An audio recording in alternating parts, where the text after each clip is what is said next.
Welcome to Life at the Corner, a podcast sponsored by Cornerstone Presbyterian Church in beautiful downtown Franklin, Tennessee. Now here's your host, Pastor Nate Sheridan. It's wonderful to be back today on the Life at the Corner podcast in what is a very, very chilly day here in Middle Tennessee in this middle of January 2026. I am so thankful on this day to be able to not be alone in the podcast room, but to have on the phone a very dear friend of mine. My friend Jason Helopoulos is going to join us today on the podcast.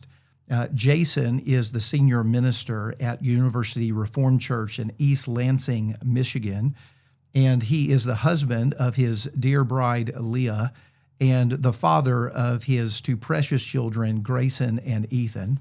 And I've had the privilege for many years of being in a group of pastor friends that we affectionately refer to ourselves as the Band of Brothers. And Jason is one of those dear friends, and I have loved and enjoyed my friendship for many years with Jason, and am pleased today to introduce him to Life at the Corner listeners as we talk about an important subject regarding a providence that the Lord has brought into his life regarding suffering. And so, Jason, I just want to first of all just welcome you to the Life at the Corner podcast. Thanks for joining me today. Oh, Nate, really good to be with you. Good to be with my friend. Though, with that intro, I do want to say, I think I got it a little chillier here than maybe you have down there. I don't know where it is down there. That's true. But I'm guessing we got it a little chillier up here. There's no doubt if we compare notes, I think it was mid to low 20s today, but with a pretty stiff, maybe 10 mile an hour wind, which for us is a big deal. But oh, that's serious. Yeah, for us it is. So the felt temperatures are quite low. But what is it in East Lansing today? Oh, it is. Looking on my computer right now, it's 14 degrees and the sun is out. So this feels like this is almost spring right here, is where the sun's out. I mean, it's a game changer when the sun's out. Brother, so, we'll take that. It's a miracle to me that people live in a place like you live and survive. And so this is the suffering we're talking about. Yeah, right? This is it. Well, there's that suffering, and then there's the suffering that you and I share of being lifelong Chicago Cubs fans, which is another area of which we can commiserate together. This is very true. Very true. So it was a good week last week with the signing. Oh, it really was. That was super encouraged. And I, like a true Cubs fan, I am optimistic about the year ahead. Yeah, exactly. And I'm sure to have my hopes dashed. So, yep, this is very true. Oh my goodness. Well, it's good to laugh with you, and great to be able to have you today on this podcast. I'd love for you to take just a few minutes, Jason. Tell us a little bit about how you came to know Christ, and maybe a little bit of that journey in the faith that you've taken. Yeah, so I grew up in Springfield, Illinois, to a single mother, and had a sister, and then my mom remarried when I was in sixth grade to a stepdad who was not a good man, and brought five daughters into that marriage, and so we did the blended family thing through until I left the house and went to college. But I grew up where the gospel was absent in my home. We attended a mainline church, and I was pretty opposed to Christ by the time I was in fourth grade. Was an outspoken atheist. Wow. Definitely in my middle school, junior high, and senior high years. And then went off to university. And I had a friend in high school that made me promise I would attend this Christian fellowship one time when I went to this university. And she did a better thing than that, where she not only made me promise, but then she called a couple of upperclassmen and said, he promised me, so you make sure he upholds his promise. And they called my dorm room every day for the Wow. first 2 weeks of class to say, Jason, are you going to come today? And I'd say, no, I'd have some excuse. But then just to fulfill that promise and to stop them from calling, I went. That's great. And I went to that campus fellowship, and I remember walking into this building and walking up these stairs and then entering this large room. And I remember looking around the room, and there were three things that stood out to me. One, I was amazed there were that many people my age that were, quote, at church, end quote. And the second was they were happy to be there. I mean, it was clear they were happy, and that blew every category in my head. I was like, this makes no sense. But the third is what really hit me that day is I was looking around the room, and I was putting them in categories and saying, there's a jock, there's a geek, there's an outcast. And I was watching them mix with each other. Wow. And I remember thinking that there's a palpable love in this room that I haven't seen, I don't know, besides the love I've experienced in my own family, my extended family. Mm-hmm. And I was so curious. I was always curious as a kid.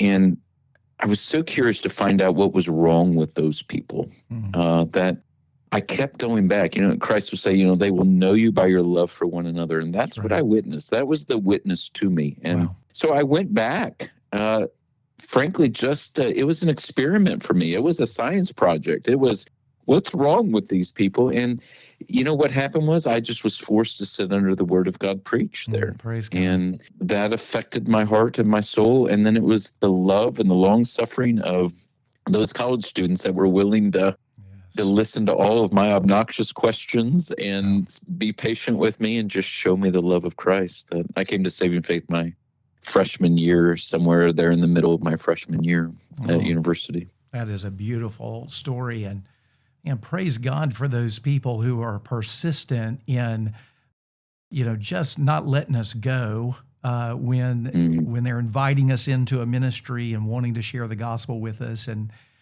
to push through those kind of Heisman moves that we give in those early days to stay away, and for the Lord to do that work in your life is a beautiful testimony. Yes. Did you know at that point, Jason, or was it some point later that you would actually be interested in ministry? How did that story kind of unfold?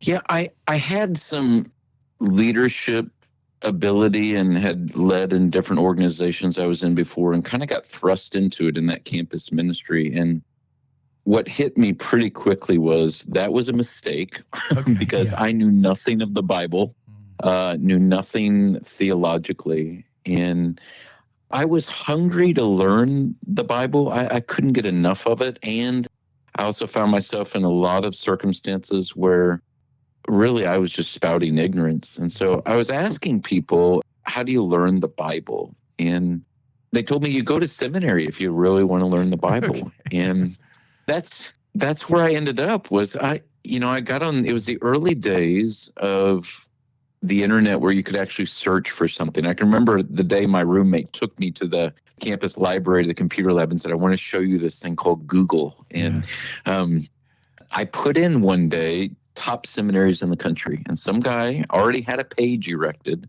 where he ranked what he thought were the top seminaries in the country. And so I called everyone and had a discussion with them, and we ended up going to seminary. My wife, we were married between my junior and senior year, went off to seminary, and it was just so I could learn the Bible. I was just hungry to learn. And I tell people that the seminary I went to, it was a 4-year degree at THM, and it was somewhere in that second year that it hit me, that, wait, all these guys I'm in class with are here to be pastors. It was something I knew, but I didn't know. And it hit me. And I remember started wrestling with it. Am I here to be a pastor? And the conclusion I kept coming to was, no, I think I just want to teach. I want to teach historical theology. I want to teach, eventually, but I'm really just here to learn. But I was really wrestling with it. One day I went home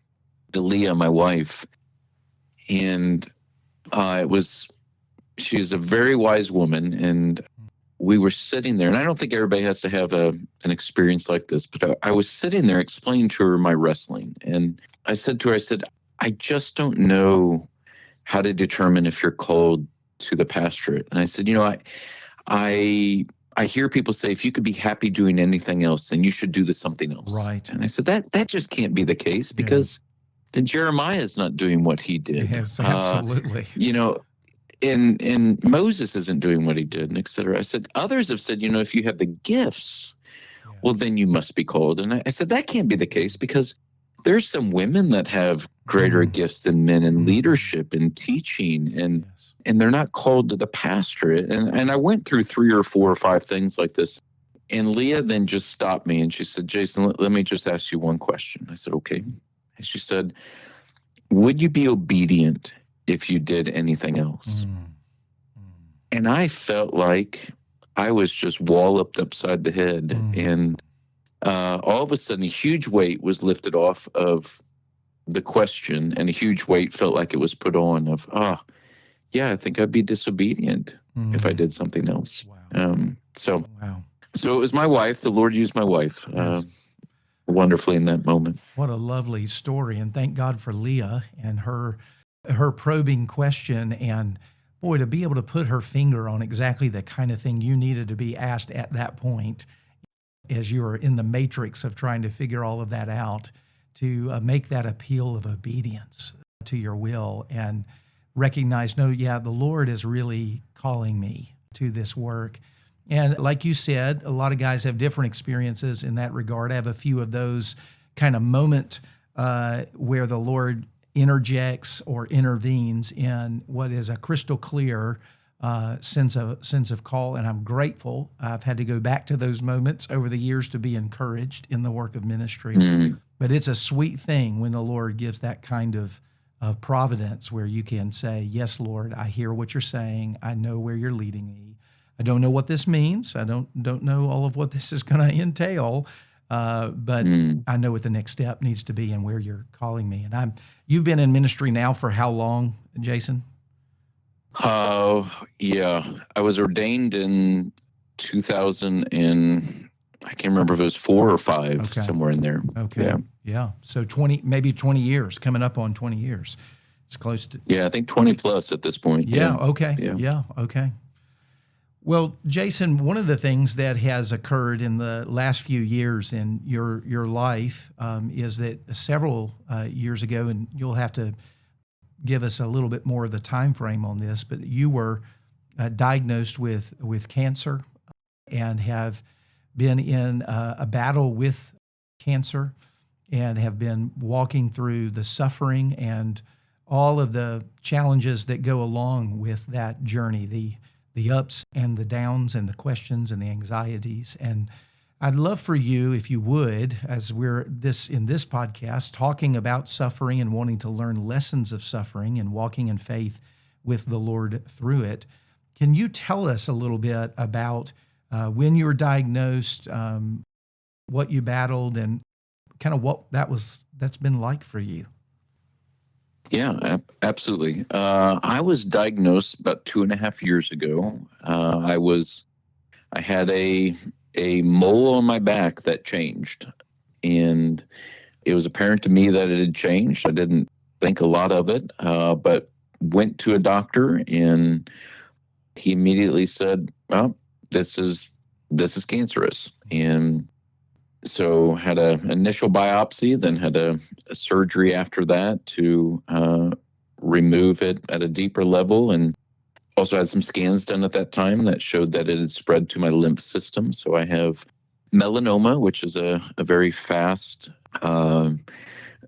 moving cancer, and it hit my lymph system. And so that means that it could be anywhere in my body, as it just sends out little pieces of, a cancer cell here or there. It can just be circulating in your body, and then it decides to implant itself somewhere someday, and then that grows into a tumor. I had a recurrence then the following summer. So last summer, where it had spread to another lymph node, and then there was another tumor on the back of my neck.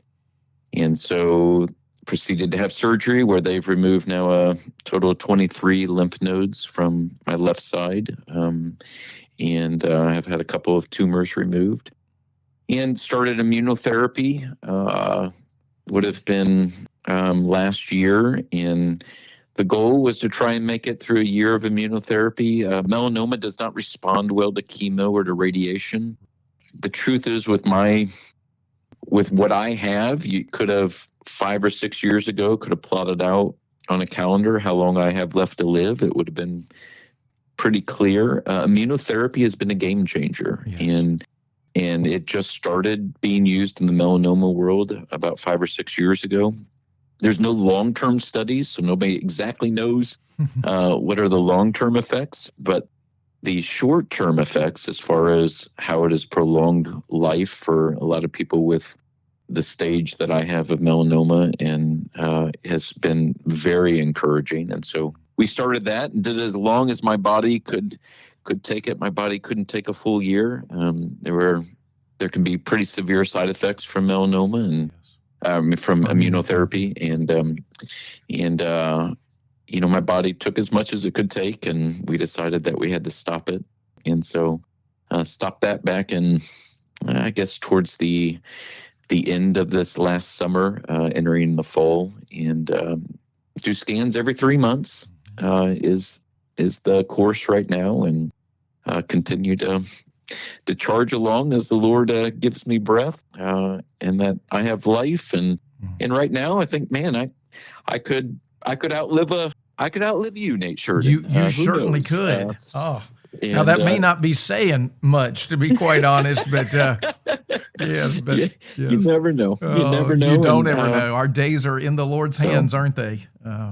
Yeah. Well, I tell people, look, this is the truth always, right? It's the truth always that my life could vanish in the next hour, the next day, the next week. All cancer does, and with this kind of cancer, and it just puts it a little more before your face of the reality that, look, all of us have days that are fleeting, night cometh, and it just makes it more of a reality as you stare it in the face each day. Absolutely. We, in fact, this week we were reflecting a little bit as elders in our leadership meeting, and I referenced that really remarkable letter that Ben Sasse wrote a couple of weeks ago that was circulating on the internet, and he said it really well in that letter, as he's battling pancreatic cancer, and that diagnosis does not have a cure from a medical standpoint. And he said,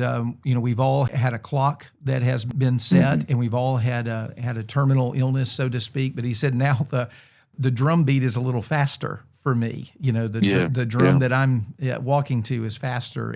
And sometimes, depending on the diagnosis, that is definitely the case. So I've had the privilege to watch you, and it really has been a privilege, brother, to watch you walk this out in faith, and in the fears, and in the ups and the downs of that journey. Also to have a front row seat in many ways of how you've cared for your bride and your children, how you've walked openly with your congregation through this journey, and that's why we're talking. I want us to learn from you in this. I think it'd be helpful for those. We have many in our congregation battling cancer now, many who are listening who have family members who are suffering in just this way, to even hear about your ups and downs, and maybe to take us into some of your lower moments in your cancer journey. Are you, to the degree that you can, would you describe some of those lower moments, both in terms of physical, emotional, and spiritual depths that you've walked through? Yeah, overall, I would say that the Lord has been incredibly kind to me in the sense that I've never felt devastated by the cancer diagnosis or going through the cancer journey. It has not been devastating to me. That there are points where it's been very discouraging, in that I just don't have the energy that I desire, or, oh, we got more bad news. And for me, it's primarily the effect upon my family and then the church that I serve, and thinking, oh, I don't want to see this pain that it's going to cause my wife and my kids. And I really don't want to be a distraction to the church that I serve, and want to be able to proclaim the truth of the word and continue to minister to them.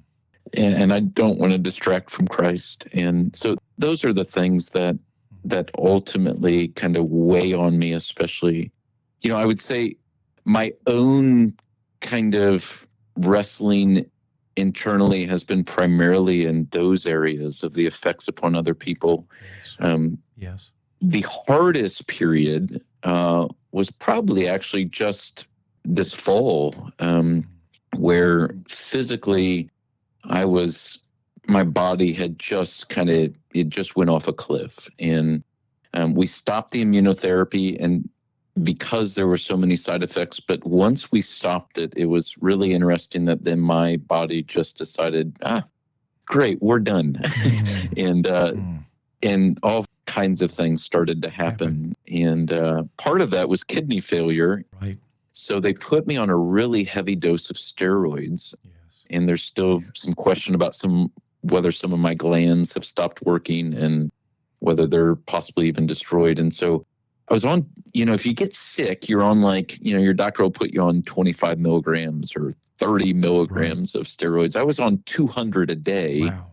And that was for about 2 or 3 months. And so during those 2 or 3 months, I was very tired, and I was only getting at most 2 to 3 hours of sleep a night for 2 to 3 months. And that was it was a very low time physically, but it was also a wonderful time spiritually, in that I had so many hours, and yet I didn't have tons of energy, so I couldn't do things like writing projects, or couldn't do, let's get ahead on the sermon series. Those things weren't happening. But I spent a lot of time in my study downstairs in my house, reading through the Psalms and using a commentary going through the Psalms. And, where I could spend it felt like a luxury where I would have 3 or 4 hours a day for 2 months, where I was just reading Psalms and reading commentaries on the Psalms. And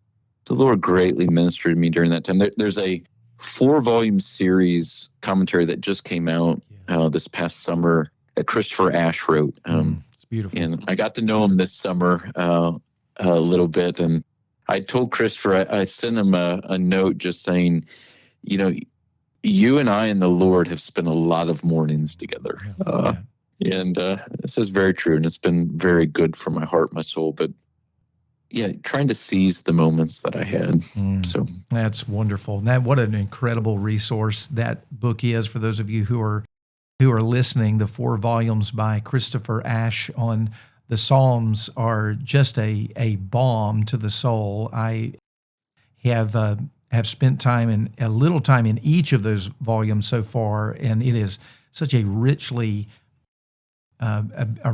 biblical theological resource, a rich pastoral toned resource, speaking to the felt needs of God's people in as the Psalms do so well, but unpacking that deeply to our souls, and just so Christ-centered, driving us to the person, the work of Christ. I highly commend that. In fact, I commend anything by Christopher Ash. He's written so many wonderful volumes for us. Where have you seen, Jason, as you've gone through this suffering, where have you seen Christ really, really grow and sanctify you? Maybe even to the point, as many of us have, if we've gone through different sufferings in our life, where we would say, hey, I don't think I would choose to go through that again, but I am, as I look back on it, so thankful that the Lord brought me in and through it, because this is what he did in my life. What is it that you would point to in this journey that the Lord has done to grow you? Yeah, there are 2 main things that happen. One has to do with, I had different elders in the congregation say about the same thing to me, and then it was a comment you made, Nate. So being a good friend. And the Lord used those two things to really work on my heart. And it still continues to be a journey in this regard. So let me kind of articulate what those were. A couple of my elders, what I've said, and I said it in just to you a few minutes ago, anticipating this question, is my great concern in going through the cancer journey has been, the pain it's going to cause my family and the pain it's going to cause the church I serve. Yes. And I don't think in any way that I'm necessary to either in an ultimate sense. The Lord has both. That's right. He has my family.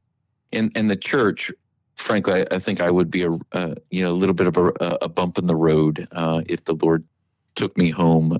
That they are a godly, wonderful people, and there are so many good pastors out there. And we have so many good at our church. Every pastor I serve with are just good men that will continue to carry that torch. But a couple of my elders, said I had said along the way, I just don't want to be a distraction, primarily in the pulpit. I don't want people thinking about me. I want them thinking about Christ. Yes. So it's always been a very difficult process for me in this, is how much do I communicate to the congregation and how much do I allow them to ride the ups and the downs with me of, we got this news today, or you know what, we just got this test result back and we won't actually know whether it confirms something for the next 3 weeks. Do you ask them to pray about that, where they're riding that tide with you or not? And, right. And that's been such a struggle in my own heart and mind. And a couple of my elders, independent of each other, came to me and said, Jason, it's not a distraction.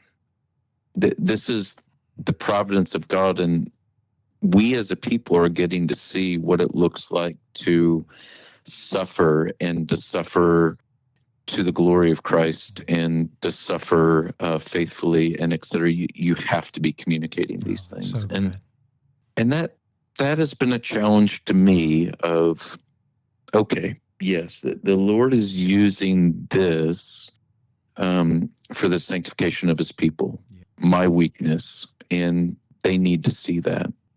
And frankly, that's not easy, just to kind of, there was one session meeting I was sitting in and said, I don't want people looking at while I'm preaching going, there's the sick pastor. And one of my elders said, Jason, we're already thinking that. I said, okay, right. All right, I grant that. Yes. So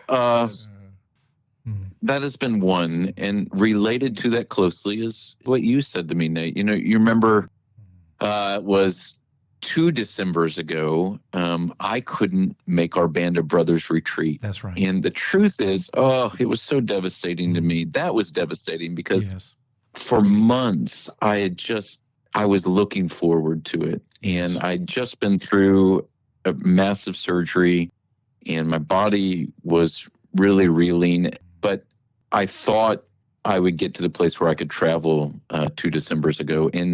And the doctor said, no, you can't, because I still had a drain in my side. And he said, you can't do it. And some of you brothers, it still makes me tear up. You knew how much that meant to me. And you decided last January that you would surprise me and you would show up here and do my part of the retreat up here. That's right. And it was very humbling. And but during that, what we do on our retreat, as you well know, is we have one of the brothers, each of us shares for 45 minutes, an hour, and then we press them with questions for 15 or 20 minutes of hard questions. And then we pray for 15, 20 minutes for each other. And when I was sharing, we got to the pressing in part of holding each other accountable and challenging each other. And you said something in that moment that just rocked me. And you said, Jason, when you speak about cancer, you speak about getting through it. And my response was, yeah, of course. And you said, well, what about just glorying in weakness? And I immediately had the reaction of, yeah, I don't know how to do that. I don't know what that is. I know what it is to be dependent upon the Lord. I know what it is to look to the Lord in faith, but what does it actually mean to glory in weakness? And frankly, I've spent a year, Pastor Nate Sheridan pastored me, and the Lord used that to really, I've spent the past year wrestling through that. Even before I came to know Christ, I was taught as a young man, look, Jason, you buck it up, you get through hard things, you don't complain, and you get to the other side. Yes. And I've lived my Christian life that way, and I've lived pastoring that way. Is, you know what? It's a hard thing. Okay. Buck it up, keep going forward, don't complain, and get to the other side. But as soon as you said to me, what does it look like to glory in weakness itself? That was a game changer for me. And it's frankly been a year of wrestling with the Lord. Many of those mornings where I'm sitting in the Psalms, it was this very thing. Lord, I know what it looks like to look to you in dependence. Yes. I know what it looks like to wrestle through something hard and seek to do it in faith. But what does it actually look like for me to glory in the midst of these circumstances in the weakness itself? That there's a delight in the weakness itself, that there's a contentment, not just trying to get through to the other side and say, look, I'll put up with this to get to the other side. But what does it look like to actually be content in the weakness itself? And to say, look, if you keep me here, if this is what the rest of my life looks like, that's wonderful. I'm excited about that. I'm willing to delight in that because it gives glory to Christ. Yes. And because it serves the church, and because it's good for my own soul. And that has been, I'm still trying to figure out everything that means and still trying to grow in that, but it has been a life and game changer for me, and I more than thank my friend Nate Sheridan for that. Well, praise God for that. And I'm sitting here listening to you just recount that and thinking, man, I need to learn that lesson that I spoke to my friend Jason Helopoulos, because I think that is a lesson I don't know, Jason, that we ever quit learning. Mm-hmm. It is just, we're all on a big learning curve, but I thank God the way that he used that moment as a means to provoke some reflection and wrestling in your own soul through it. But if the cross is the means by which he is saving the world, and it is the glory of the cross that is the very centerpiece of our walk in life and taking up our own crosses daily and following him, there's got to be a means in which the crosses he places on our lives, no matter what shape or form they take, whether it's a loss of a child, it's a diagnosis, it's a traumatic experience that we go through, that it's not just in the overcoming and the redeeming of that, but it is in the midst of it itself that he's doing his greatest work. It is interesting. We at our staff meeting, actually, Caleb, I think we're there at the staff meeting on Tuesday. I'm actually reading through Robert Murray McShane's memoir that Andrew Bonar put together, and I had never. I feel like my reformed bona fides are in question. I'd never read it before, and so I'm reading it and just getting absolutely blessed by it. Mm-hmm. And he had an occurrence where he almost died on a trip to what he refers to as Israel, Emmanuel's land, and there's a letter in there where he talks about his near death.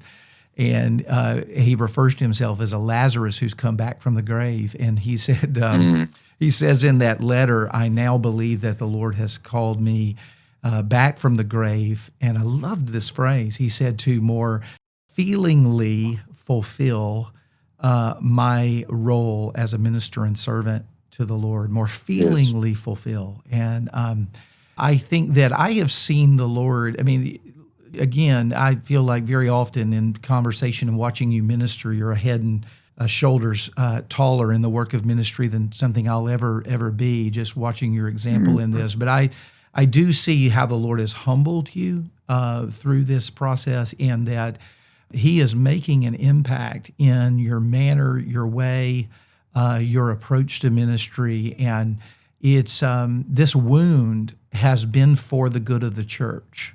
It genuinely has been. And I'm curious if you feel that to be the case too. Are you seeing, in the recognition that is of the Lord, are you seeing Him mine riches through you for His church through this suffering? And if you have, what have you seen? Well, I hope that's the case, Nate. Okay. I want to be used to that very end, and so I sure hope that's the case. I think it is true that that I find that I'm preaching with more fervency these days because it's just the end feels so much nearer, and the truth is every hour that passes, the end is nearer for each of us. That's right. I do find that there is just more fervency there because of that. There's more of a concerted effort to plead with people because of that. And I'm hoping the Lord is using that. You were talking about McShane, that the two that constantly go through my mind, the two quotes, the one is Samuel Rutherford, where he's writing a letter, and at one point he says, the cross, oh, give me the cross if Christ comes with it. And he's speaking about his own cross. He's not talking about Christ's cross. He's talking, that's right. If you be my disciple, pick up your cross and follow me. Yes. And there is just a sweetness of suffering that because Christ attends to it and with it, that the suffering itself becomes sweet. And I'm hoping that as I'm learning to embrace that more and more, that's being conveyed more and more in the ministry that I tend to. That's my hope. The other is John Newton. Newton has impacted me about as much as anybody through his letters. And one of the things I will say over and over to Universal Reformed churches, I'm in good hands. You're in good hands. We're in the best of hands. Yes. And that's just reality. And Newton has this wonderful illustration where he talks about when you pass a construction site, and he doesn't go into all this detail, but you see the 2x4s laying there, and you see the nails laying there, and you see different types of wood and different lengths of wood, and they're just all scattered out over across the ground. You think, what a mess. I mean, what a mess this is. And I think when we look at our lives, that's often what we see. Yes.